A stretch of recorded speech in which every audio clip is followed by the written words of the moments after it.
umugore yarapfuye ahurira mu ijoro n'umugabo we wari warapfuye mbere.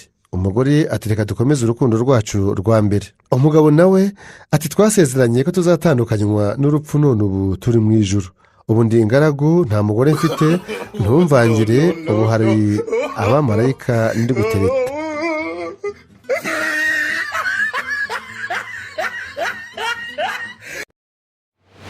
Iri ni isengesho abana bo mu muhanda bavuga mbere yo kuryama.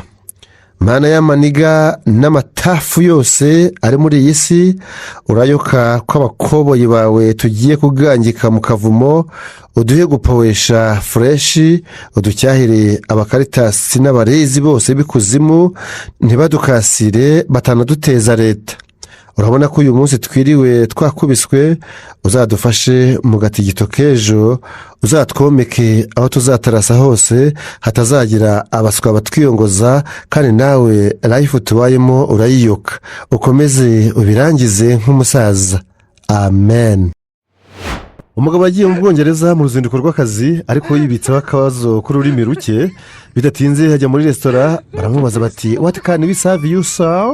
Iyo aracyumva nuko areba hirya no hino, aza kurabukwa abana barimo kurya amagi, niko gusubiza uwamubajije ati you see them, urabona bari abana?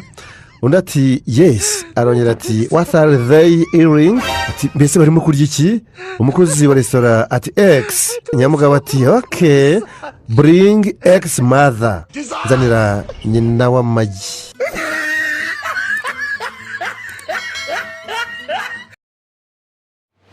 Uyu ati ndashima Imana ko yankijije ibisazi.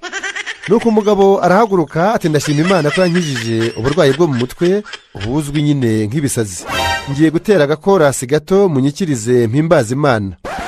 Abacuranze bashyiramo umuziki, uwo mugabo aratera ati gurigodora ya Rwanda fomu, gurigodora, gurigodora, gurigodora ya Rwanda fomu, gurigodora.